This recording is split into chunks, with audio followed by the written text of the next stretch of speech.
My feeling is that where Biden's going to win is his character. Like I say, he's not perfect. I was listening to some of his economic proposals. I'm kind of skeptical of these new Green Deal jobs that he's bragging about, because back in when Obama was in there, they tried that and it was a lot more harder to implement, and the economic recovery was a lot more harder. So I think Biden's weak point is going to be the economics. I do agree that you're going to have to bring the tax rate up because you got a huge deficit. At some point, the deficit's going to have to be addressed. Republican, Democrat, they're going to have to address it at some point, because, we're somewhere right around the upper 20s. I'm thinking maybe 27 or 28 trillion dollars now. Now, a year ago, we were only like 19 or 20 trillion, 21 or whatever. So it's like Trump couldn't keep his promise on eliminating the deficit. And I think they, when they all run for office, they make promises they can't keep, just so they can get elected.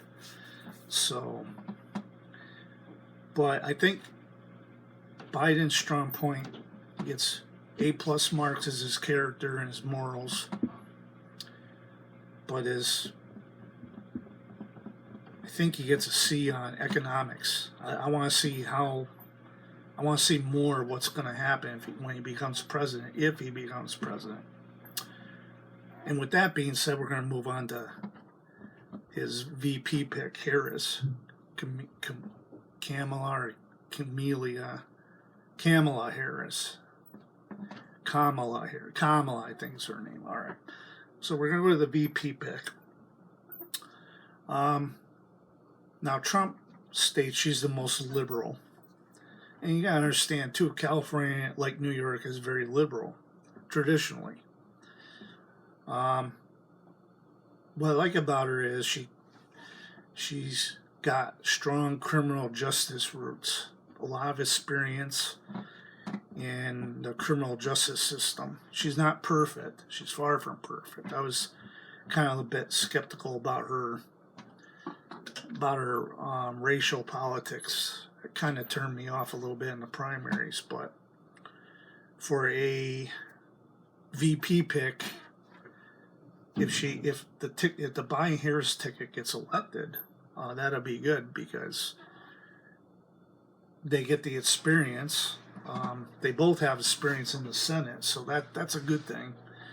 And like every administration, first year, it's a learning experience. It's like being promoted to manager. Getting into management, you're not going to win every battle. You're going to lose a lot more battles than you win. But eventually, after a year or two, you smooth out the rough edges. So if Biden Harris get in, what the country needs is unity, calming voice. We definitely need to get this virus under control, because the cases are skyrocketing. And for Trump to lie and downplay it and try to keep it's a good thing you're trying to keep people calm, but it's another thing you got to make. I agree with the media that if people look up to you as a leader and they're going to do what you ask them to do, it would benefit him politically. And also, he's always yearning for respect and recognition. He would be better off and say, hey, wear the mask. Don't make it all political, but he makes it political. I think he could do a lot more, and he doesn't. Whereas Biden and Harris, they back their words up with action. So that's where I think they're really winning on the issues, the virus and stuff.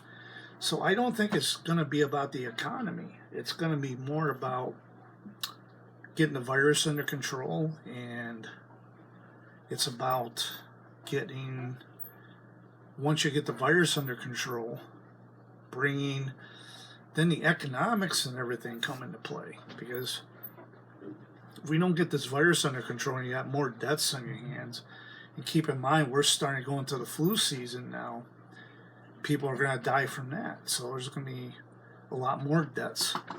And for the current administration to deny that, it's kind of being very deceptive and not being very legit about things. So,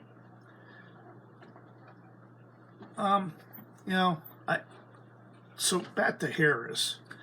What I like about her is her strength. She's kind of like a female version of Trump a little bit in terms of toughness.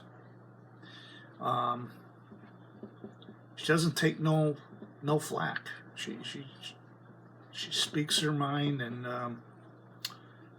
I think, in my opinion, she'll make a good VP. I think it's time women need to be represented. Too many throughout our country's history, the men have run the White House, and now we need to get women in there. Now, I want to elaborate a little more on the Clinton-Kaine ticket in 2016. Now, the reason why I didn't vote for Clinton and Kaine, I didn't feel Hillary Clinton was very legitimate, and I didn't feel she was sincere. She would rail at Wall Street banks, but then she'd be taking their money at the same time. Now, I'm not saying Biden isn't doing that, but at least he's not railing against the banks. He's trying to bring unity. Doesn't matter if you're rich or poor or whatever. He just wants to bring the country together. But I think Trump just seems to enjoy playing this game of division, kind of like Risk. So with Harris complements the Biden campaign, and I think it's going to help the Biden White House out. Now, this whole business of age and everything, it's a concern because Biden's going to be 78 this month in November. And he's going to be the oldest. It'll be like Reagan left office a few weeks shy of his 78th birthday in 1989. And if Biden gets in, it'll be like Biden picking up where Reagan left off age-wise. And it'll be very interesting. But at the same time, if Trump gets a second term, Trump will be slightly a little older. But it'll be about the same age as when Reagan left. So, I don't know.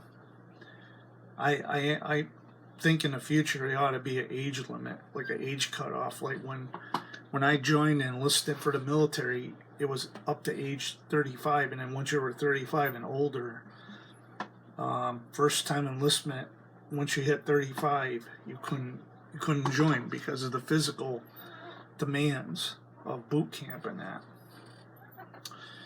But every kind of job is different, I guess. So the admiral thing about Biden and Trump is they're pushing the boundaries. And in some ways, Trump's doing a good job, and Biden's doing a good job in defying the ageism issue, as they say. But I want to finish up on Harris. Now, what was good about Harris, what I don't like about Harris, is the fact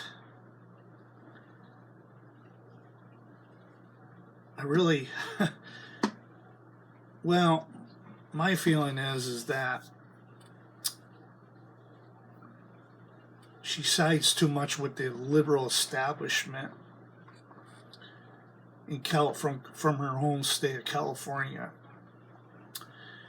And that's not a bad thing, but at the same time, you're going to be VP. I think what politics need, what the Republican Party needs and the Democratic Party needs are moderates. Same with the Supreme Court. Everything's too political now. And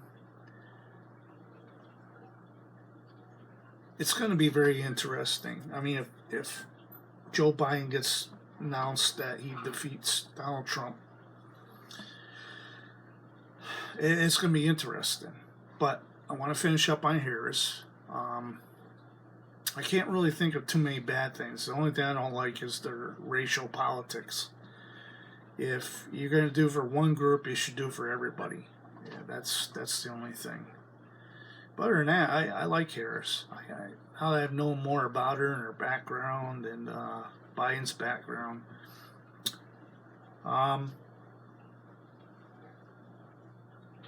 pretty much I feel like both sides have their strengths and their weaknesses. So, like I said in part one, I elaborated on the Republican side, Trump administration, and in this part, I elaborated on the Democrat side. Sorry I gave part two a little more, but I'm trying to compare and contrast at the same time. So, in my final part, I'm going to elaborate final thoughts, and then I can leave it up to you, you know. All right.